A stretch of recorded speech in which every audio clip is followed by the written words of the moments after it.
हर हर महादेव। जय भोलेनाथ। प्रिय श्रोताओं, आप सभी को सावन की ढेर सारी शुभकामनाएं। प्रिय श्रोताओं, एक बार माता पार्वती ने भोलेनाथ से बड़े ही जिज्ञासु भाव से प्रश्न किया कि प्रभु, क्या मनुष्य का भाग्य पहले से ही तय होता है या उसे बाद में कर्मों द्वारा बदला भी जा सकता है? भगवान शिव मुस्कुराए और बोले, हे पार्वती, इस रहस्य को समझने के लिए मैं तुम्हें एक कथा सुनाता हूं। उसे ध्यान से सुनो, क्योंकि उत्तर उसमें ही छिपा है। प्रिय श्रोताओं, आगे बढ़ने से पहले आपसे एक छोटा सा अनुरोध है कि इस कथा को ध्यान से सुनिए, महसूस कीजिए, और अगर आप सच्चे शिव भक्त हैं तो कमेंट में हर हर महादेव जरूर लिखिए, क्योंकि यह सिर्फ कथा नहीं, यह काल, कर्म और भाग्य का वह चक्र है जिसमें हम सभी बंधे हुए हैं। भगवान शिव आगे कहते हैं, मैं ही आदि हूं और मैं ही अंत हूं। मृत्यु भी मेरे बिना अधूरी है, क्योंकि मैं ही उसका अधिपति हूं। जीवन का अंतिम सत्य मृत्यु है, और काल, जिसे तुम समय कहते हो, वह मेरी ही आज्ञा से हर प्राणी को ग्रसता है। हे देवी, इस सृष्टि में कोई भी काल को नहीं हरा सकता।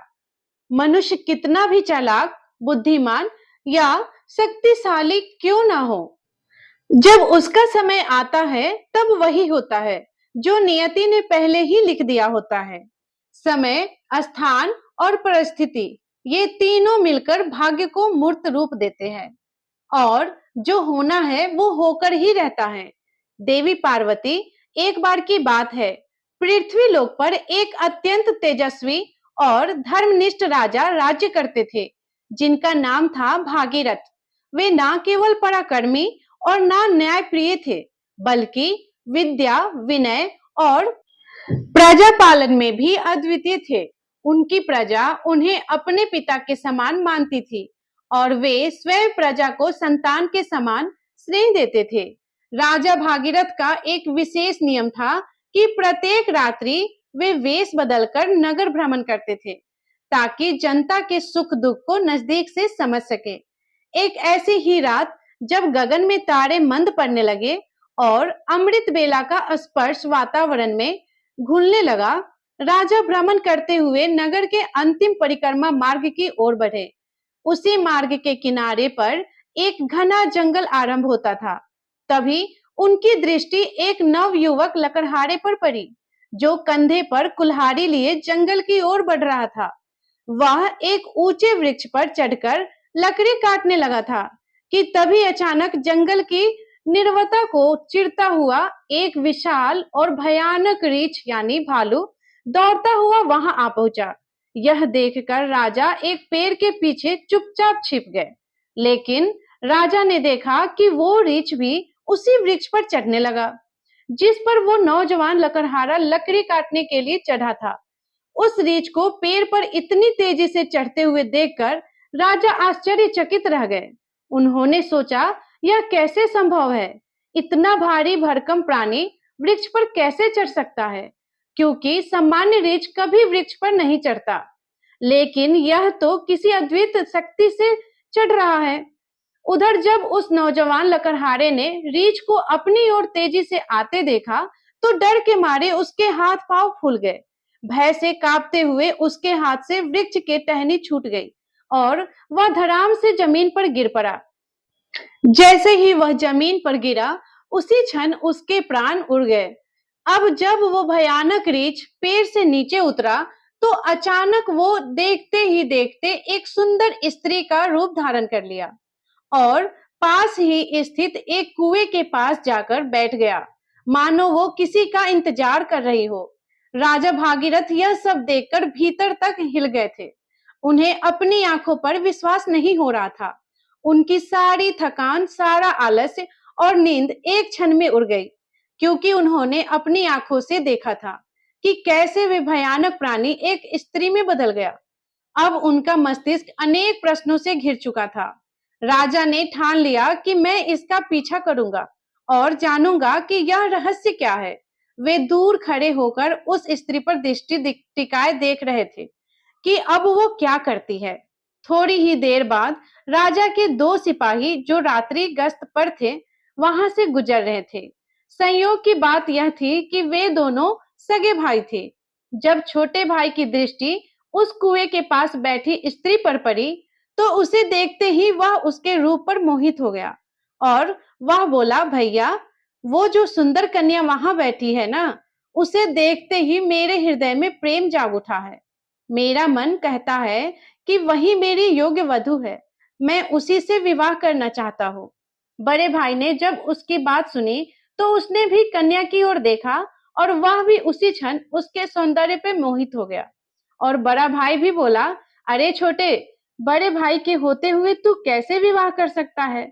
मैं तुझसे बड़ा हूँ और मुझे भी उससे प्रेम हो गया है, इसीलिए विवाह तो मैं ही करूंगा। तब छोटा भाई बोला, भैया, लेकिन पहले मैंने उसे देखा है, इसीलिए विवाह का अधिकार मेरा है। अब दोनों भाई आपस में विवाद करने लगे। तभी बड़े भाई ने समझदारी दिखाते हुए कहा, हम व्यर्थ ही झगड़ रहे हैं, क्यों ना हम इस कन्या से ही पूछ ले कि वो हम दोनों में से किसे पसंद करती है। वो जिससे विवाह करना चाहे हम दोनों उसे स्वीकार कर लेंगे। यह निर्णय लेकर दोनों भाई उस सुंदर कन्या के पास पहुंचे। बड़े भाई ने पूछा, हे सुंदरी, आप कौन हैं और यहाँ क्या कर रही है? तब उनके पूछने पर वो स्त्री मधुर स्वर में बोली, मेरा नाम रूपा है, मैं पास ही के गांव में रहती हूँ। मैं अपने पति की तलाश में इस जंगल में भटक रही हूँ। फिर छोटा भाई बोला, क्या हुआ, हमें बताओ, तुम्हारा पति कहाँ है? हम दोनों मिलकर उसकी खोज में तुम्हारी मदद करेंगे। तब रूपा ने हल्की सी मुस्कान के साथ शर्माते हुए कहा, अरे नहीं, अभी तो मैं कुंवारी हूँ। मैं एक योग्य वर की तलाश में निकली हूँ और इस संसार में मेरा कोई नहीं। एक माँ थी, वह भी कुछ दिनों पहले चल बसी। इस पर छोटा भाई उत्साहित होकर बोला, वाह, कितना सुंदर संयोग है। हम दोनों भाई भी अविवाहित है। यदि तुम चाहो तो हम दोनों में से किसी एक से विवाह कर सकती हो। तब मुस्कुराते हुए उस लड़की ने कहा, मुझे तो आप दोनों ही पसंद है। आप ही तय कर लो कि मैं किसके साथ विवाह करूं। तब बड़े भाई ने कहा, हम दोनों भी इसी उलझन के साथ तुम्हारे पास आए हैं, अब क्या करें? तब लड़की बोली, तो ठीक है, इसका निर्णय मैं ही कर देती हूँ। मैं तुम दोनों में से एक से विवाह करूंगी, लेकिन मेरी एक शर्त है। दोनों भाई एक साथ बोले, बोलो, हमें क्या करना है? तब वो कुंवारी लड़की बोली, तुम दोनों में से जो भी अधिक बहादुर और शक्तिशाली होगा, मैं उसी से विवाह करूंगी। इतना सुनते ही दोनों भाई स्वयं को एक दूसरे से श्रेष्ठ और बलवान सिद्ध करने की इच्छा से आपस में युद्ध करने लगे। लड़ते लड़ते उन्होंने अपनी तलवारें निकाल ली और फिर छोटे भाई ने बड़े भाई के पेट में तलवार घुसा दी और वहीं बड़े भाई ने भी पलटवार करते हुए छोटे भाई का गला काट दिया। इस प्रकार तड़प तड़प कर दोनों भाइयों ने अपने ही हाथों से प्राण गंवा दिए। तभी वह लड़की जोर से हंसने लगी और वहां से उठकर घने जंगल की ओर चल दी। वहीं दूसरी ओर राजा को एक और गहरा सदमा लगा। उन्होंने सोचा, इस स्त्री ने क्या कर दिया? यह तो कोई छलावा थी। अब यह आगे क्या करेगी? मुझे देखना चाहिए। ऐसा सोचकर राजा भी कुछ दूरी बनाकर गुप्त रूप से उसके पीछे चल दिए। प्रिय श्रोताओं, अब सूर्य भगवान पूरी तरह उदय हो चुके थे, किंतु राजा भगीरथ एक रीछ के वृक्ष पर चढ़ने और फिर एक सुंदर कन्या के रूप में बदल जाने की विचित्र घटना को अपनी आंखों से देखकर भीतर तक हिल चुके थे। अब उन्हें ना भूख का ध्यान था और ना प्यास का, ना ही राजपाट का। उन्हें तो केवल उस रहस्यमयी लड़की के विषय में जानने की तीव्र जिज्ञासा थी। राजा उस सुंदर स्त्री का पीछा करते हुए सावधानी पूर्वक लगभग 2 कोस दूर तक आ गए। अब आगे जो हुआ उसने राजा के आश्चर्य की सभी सीमाएं तोड़ दी, क्योंकि देखते ही देखते वही स्त्री अब फिर अपना रूप बदलकर एक जहरीले नाग में बदल गई और वो नाग बहुत तेजी से रेंगता हुआ आगे बढ़ने लगा। कुछ ही दूर एक नदी बह रही थी। वो नाग नदी किनारे पहुंचा और राजा की आंखों के सामने ही नदी में कूद पड़ा। नदी में एक नाव चल रही थी, जिसमें 10 लोग सवार थे। वो नाग उसी नाव की ओर बढ़ा। राजा भागीरथ किनारे खड़े होकर यह सब देख रहे थे। नाग के नाव में कूदते ही उसमें अफरा तफरी मच गई। लोग डर के मारे अपनी जान बचाने के लिए नाव से पानी में कूदने लगे। इस भगदड़ में नाव भी पलट गई और जो लोग तैरना जानते थे वे किसी तरह नदी से बाहर निकल आए, लेकिन जो तैरना नहीं जानते थे वे डूबकर अपनी जान गंवा बैठे। थोड़ी ही देर बाद वो नाग नदी से बाहर निकला और किनारे किनारे आगे बढ़ने लगा। राजा भागीरथ उसका पीछा करते रहे। फिर कुछ दूर जाने पर राजा को एक और आश्चर्य हुआ। वो नाग अब एक बार फिर अपना रूप बदल चुका था। अब वह एक वृद्ध गरीब ब्राह्मण के वेश में था। राजा ने सोचा कि इस रहस्यमय प्राणी के विषय में जानकारी लेने का यही उचित समय है, क्योंकि इस समय वह एक वृद्ध ब्राह्मण के रूप में था। इसीलिए राजा ने सोचा, अब मुझे इससे कोई खतरा नहीं होगा, मैं इसके पास आसानी से पहुंच सकता हूँ। यही सोचकर राजा शीघ्रता से उस रहस्यमयी ब्राह्मण की ओर बढ़ने लगे। राजा तो उसके छलावे और रहस्यमयी चालों का पहले से ही पीछा कर रहे थे। अब वह तेज कदमों से चलते हुए उस ब्राह्मण के पास पहुंचे। उन्होंने हाथ जोड़कर विनम्रता से प्रणाम किया। उस वृद्ध ब्राह्मण ने भी हाथ उठाकर अभिवादन स्वीकार किया और उन्हें आशीर्वाद दिया।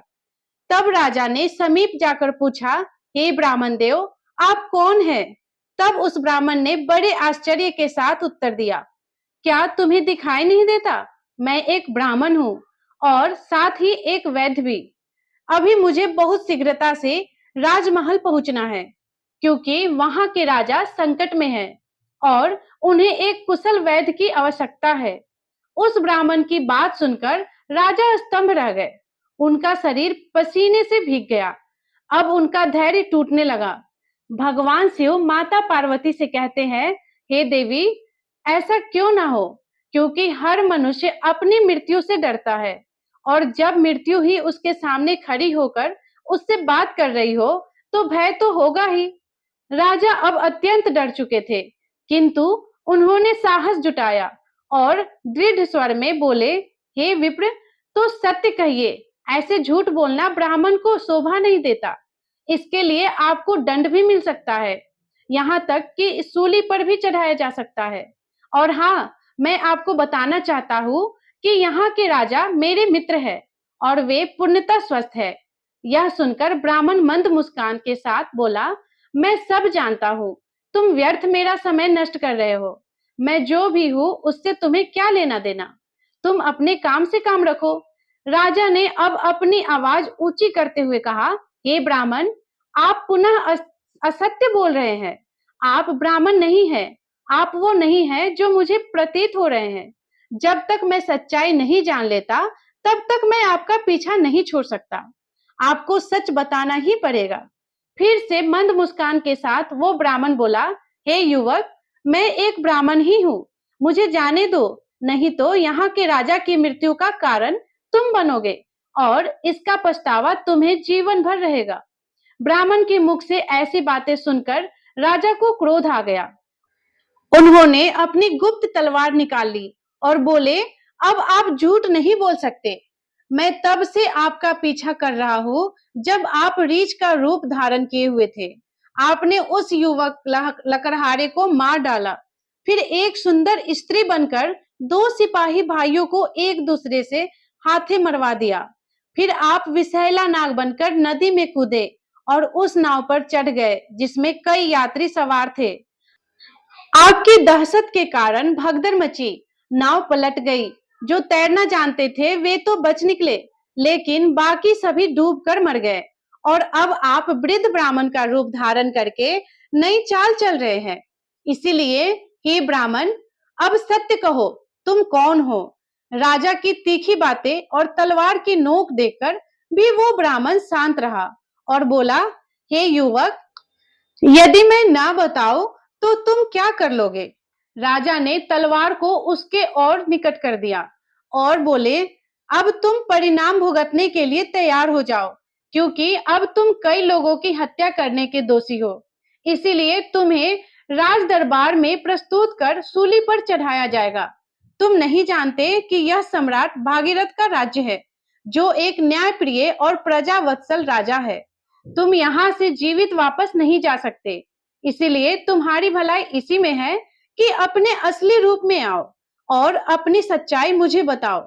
भगवान शिव कहते हैं कि हे देवी पार्वती, राजा की ऐसी बातों को सुनकर वो वृद्ध ब्राह्मण जोर जोर से ठहाके लगाकर हंसने लगा और बोला, हे राजन, मैं जानता हूं कि यह नगरी सम्राट भागीरथ की है, जो एक महान प्रतापी और धर्मनिष्ठ राजा है, और मैं यह भी जानता हूं कि वह तुम ही हो, विश्व विख्यात सम्राट भागीरथ।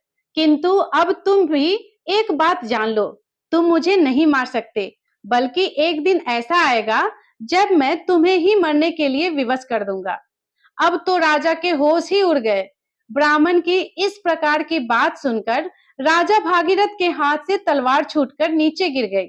वे हाथ जोड़कर चुप हो गए और मन ही मन सोचने लगे, जिसने इस रूप में भी मुझे पहचान लिया, वो कोई साधारण मानव तो हो नहीं सकता। तभी राजा विनम्र होकर बोले, हे ब्राह्मण, अब जब आपने मुझे पहचान ही लिया है, तो कृपा करके यह भी बताए कि आप वास्तव में कौन हैं।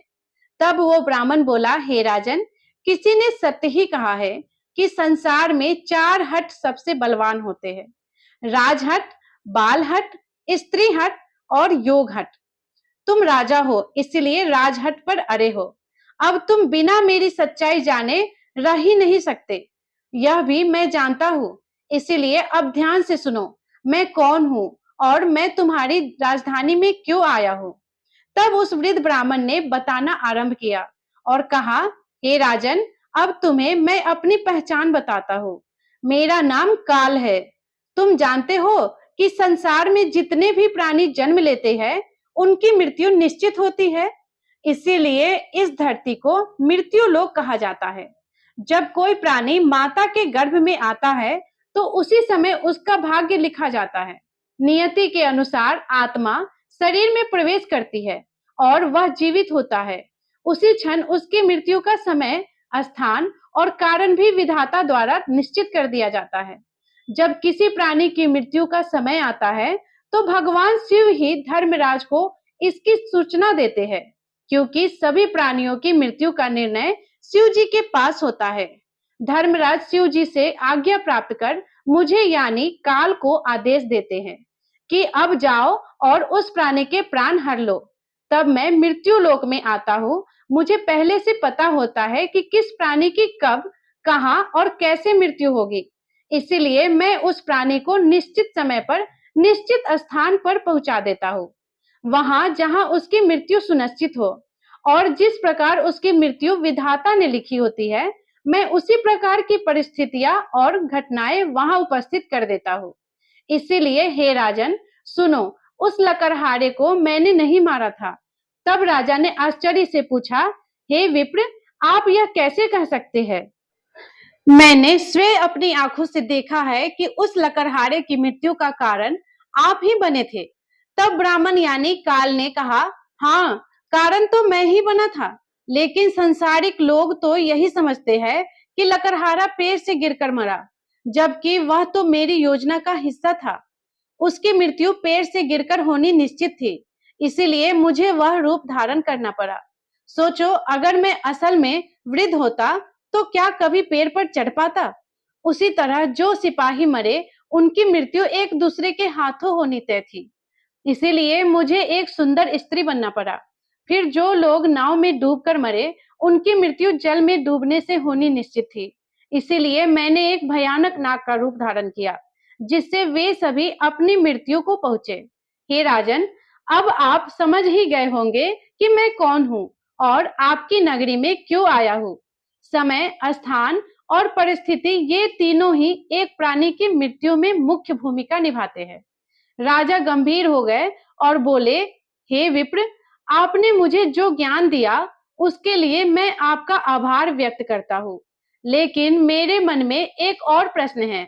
आपने थोड़ी देर पहले कहा था कि इस नगर के राजा की मृत्यु होने वाली है, किंतु मैं तो आपके सामने जीवित खड़ा हूँ।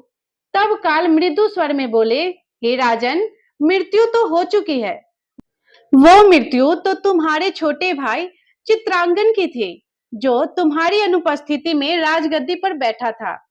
शत्रु राज्य के एक गुप्तचर ने उस पर बाण चला दिया, और क्योंकि तुम्हारे राज्य के नियमों के अनुसार तुम्हारी अनुपस्थिति में वही राजा माना जाता है जो गद्दी पर बैठा हो, इसीलिए मृत्यु राजा की ही मानी गई और तुम यहाँ मेरे साथ व्यर्थ की उलझनों में पड़े रहे। भगवान शिव कहते हैं कि हे देवी पार्वती, जब राजा भागीरथ को यह ज्ञात हुआ तो वे बहुत दुखी हुए और सोचने लगे, मैंने यह क्या कर दिया। तब ब्राह्मण रूपी काल ने कहा, हे राजन, यह सब तो पूर्व निर्धारित था। तुम तो केवल इस नाटक के एक पात्र हो। जो होना होता है वह होकर ही रहता है। अब शोक करने से कुछ नहीं बदलेगा। तुम्हारी आयु अभी शेष है। अब तुम लौट जाओ और अपना राज्य संभालो। तब राजा बोले, हे यमदूत, मुझे क्षमा करे, मैं आपको पहचान नहीं सका।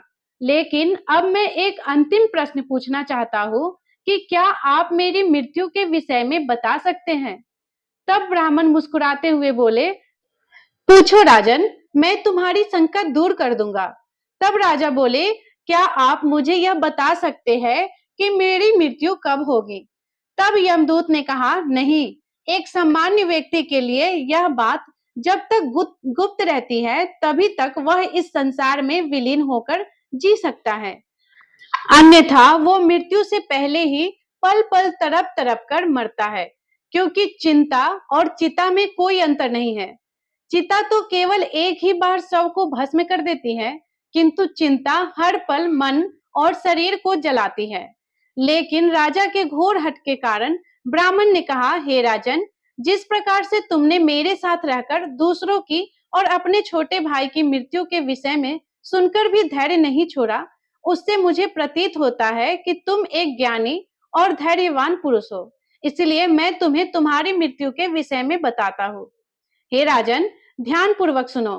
तुम्हारी मृत्यु आज से ठीक 1 वर्ष बाद सूली पर चढ़ाने से होगा, और विशेषतः यह मृत्यु इसी नगरी के भीतर तुम्हारे अपने राजमहल में ही घटित होगी। तुम इस मृत्यु को प्रसन्नता पूर्वक स्वीकार करना। इतना कहकर वो ब्राह्मण एक चील का रूप धारण कर वहां से उड़ गया, और दूसरी ओर राजा अपने महल लौटकर अपने छोटे भाई चित्रांगन का अंतिम संस्कार करते हैं और राज्य कार्य को पुनः व्यवस्थित रूप से संभालने लगते हैं। धीरे धीरे वे यमदूत के साथ हुई सारी घटनाओं को भूलने लगते हैं। इसी तरह 6 महीने बीत जाते हैं। फिर एक रात अचानक राजा घबराकर नींद से उठ जाते हैं। उन्हें मृत्यु की आहट महसूस होने लगती है। इस पर भगवान शिव कहते हैं कि हे देवी, मनुष्य चाहे जितना भी निडर क्यों ना हो, परंतु जब उसे अपनी मृत्यु का पूर्वाभास हो जाए तो वह उससे बचने के लिए कोई ना कोई उपाय अवश्य ही ढूंढ निकालता है। राजा ने भी ऐसा ही किया। अगली सुबह राजा दरबार में अपने मंत्रियों से कहते हैं, हे मंत्रियों, एक भविष्यवाणी के अनुसार आज से ठीक 6 महीने बाद मेरी मृत्यु मेरे ही महल में सूली पर चढ़ाने से होगी। अतः आप लोग कोई ऐसा उपाय खोजे जिससे यह मृत्यु टाली जा सके। कुछ समय बाद एक प्रमुख मंत्री ने सुझाव दिया, महाराज, यदि हम राज्य भर से सभी नुकीले वस्तुओं जैसे सूली, भाले, चाकू, कटार आदि का पूर्णतः बहिष्कार कर दे और उन्हें राजनगर से बाहर निकाल दे, तो शायद आपको सूली पर चढ़ाया ही नहीं जा सके। मंत्री की यह सलाह राजा को और अन्य सभासदों को भी पसंद आती है और वे वैसा ही करते हैं। प्रिय श्रोताओं, राजा भागीरथ अब थोड़े शांत हो जाते हैं, किंतु मृत्यु का भय उनके भीतर अब भी जीवित रहता है। इस भय के कारण अब उन्हें नींद नहीं आती और वे मन को बहलाने के लिए नए नए शौक अपनाने लगते हैं। इसी तरह दिन बीतते हैं और वह दिन भी आ जाता है जिसके अगले दिन भविष्यवाणी के अनुसार राजा की मृत्यु होनी थी। अब राजा और भी अधिक व्याकुल हो जाते हैं। उन्हें समझ नहीं आता कि क्या करे। वे सोचते हैं, क्यों ना आज की रात राजमहल से बाहर ही रहा जाए। हो सकता है यदि मैं महल में ना रहूं तो भविष्यवाणी झूठी साबित हो जाए। यह सोचकर वे मध्य रात्रि में एक गरीब भिखारी का भेष धारण कर चुपचाप महल से निकल पड़ते हैं और नगर की गलियों में घूमने लगते हैं। अब कई दिनों की नींद ना लेने के कारण वे थक जाते हैं। तभी वे एक घर में चुपचाप घुस जाते हैं। वो घर एक दर्जी का था, जो राजा और रानी के विशेष वस्त्र सिलने का कार्य करता था। राजा उस घर में चुपचाप एक कोने में जाकर सो गए। अब रात्रि का अंतिम प्रहर बीत रहा था। राजमहल में किसी को यह ज्ञात नहीं था कि राजा कहाँ है, क्योंकि कई दिनों से वे अपने कक्ष से बाहर नहीं निकले थे। सब यही समझ रहे थे कि राजा अभी भी अपने कक्ष में ही विश्राम कर रहे हैं। उधर उस दर्जी के घर में कुछ चोर आते हैं और राजा रानी के लिए सिल रहे बहुमूल्य राजसी वस्त्र चुराकर भाग जाते हैं। जब अगली सुबह दर्जी को यह घटना पता चलती है, तो वह घर के कोनों में सो रहे उन व्यक्ति को, जो कि राजा थे किंतु भिखारी के भेष में थे, उसे चोर समझ बैठता है। बिना पहचाने वह राजा को बांधकर सीधे राज दरबार में ले जाता है। अब राजमहल में राजा भागीरथ का पुत्र, जो अब युवावस्था में है, पिता की अनुपस्थिति में राज्य गद्दी पर बैठा था। उसने बिना जांच पड़ताल किए उस भिखारी को चोर मानकर सिपाहियों को आदेश दिया कि इसे सूली पर चढ़ा दो। यह सुनकर राजा चौंक कर उठ बैठते हैं। चारों ओर का वातावरण देखकर उन्हें समझ आ जाता है कि वे स्वयं ही अपने पुत्र के द्वारा दिए गए मृत्यु के आदेश में फंस चुके हैं। यह वह दिन था जिसकी भविष्यवाणी 1 वर्ष पहले ब्राह्मण ने की थी। राजा ने तुरंत दरबार में अपने मंत्रियों को सारा वृतांत बताया और कहा, हे मंत्रीगण, हम एक धर्म संकट में हैं। ना तो मैं अपने पुत्र के आदेश का अपमान करना चाहता हूँ और ना ही मृत्यु का वरण करना चाहता हूँ। अब आप ही कोई उपाय बताइए। तब महामंत्री ने उस दर्जी को बुलाया और सभा को संबोधित करते हुए कहा, राजन, आपके आदेश की मर्यादा बनी रहे और महाराज के प्राण भी सुरक्षित रहे। इसके लिए हम इन्हें सूली के स्थान पर एक सुई की नोक पर बैठा देते हैं। इससे आदेश की पूर्ति भी होगी और किसी की मृत्यु भी नहीं होगी। यह बात सभी को उचित लगी। समय के अनुसार राजा को सुई की नोक पर बैठाया गया, परंतु होनी को कुछ और ही मंजूर था। जैसे ही राजा सुई की नोक पर बैठे, वो सुई उनकी पीठ में चुभ गई।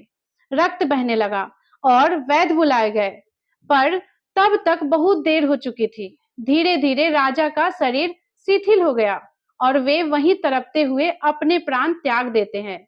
प्रिय श्रोताओं, भगवान शिव माता पार्वती से कहते हैं, हे देवी, मनुष्य अपने भाग्य को चाहे जितना भी बदलने का प्रयास करे, किंतु जो विधाता ने पूर्व निर्धारित कर दिया है, वह होकर ही रहता है। यही कारण है कि ईश्वर ने मनुष्य को भविष्य जानने की सामर्थ्य नहीं दी, ताकि वह चिंता में ना पड़कर वर्तमान को पूर्ण रूप से जी सके। अतः प्रत्येक जीव को अपने कर्म पथ पर अडिग रहना चाहिए, धर्म के नियमों का पालन करता रहना चाहिए और हर क्षण को ईश्वर को समर्पित करके सत्य और श्रद्धा के साथ जीना चाहिए। यही मानव जीवन का सार है। तो प्रिय श्रोताओं, यही थी सम्राट भागीरथ की वह चमत्कारी और रहस्य से परिपूर्ण कथा, जो हमें यह अमूल्य संदेश देती है कि कोई भी प्रयास, कोई भी उपाय भाग्य को टाल नहीं सकता, क्योंकि जब काल आता है तो वह हर द्वार खोलकर भीतर प्रवेश करता है। तो प्रिय श्रोताओं, अगर आपको यह कथा ज्ञानवर्धक और प्रेरणादायक लगी हो, तो कृपया इस वीडियो को लाइक करें, अपनी भावनाएं कमेंट में लिखें और कमेंट में हर हर महादेव अवश्य लिखें। अगर आप हमारे चैनल पे पहली बार आए हैं, तो कृपया सब्सक्राइब जरूर करें, ताकि ऐसे ही रहस्यमय और प्रेरणादायक कथाएं आप तक लगातार पहुंचती रहे। फिर मिलते हैं एक नई आध्यात्मिक कथा के साथ। तब तक के लिए ईश्वर का स्मरण करते रहिए, शुभ कर्म करते रहिए और मुस्कुराते रहिए। जय भोलेनाथ, जय मां पार्वती, हर हर महादेव। धन्यवाद।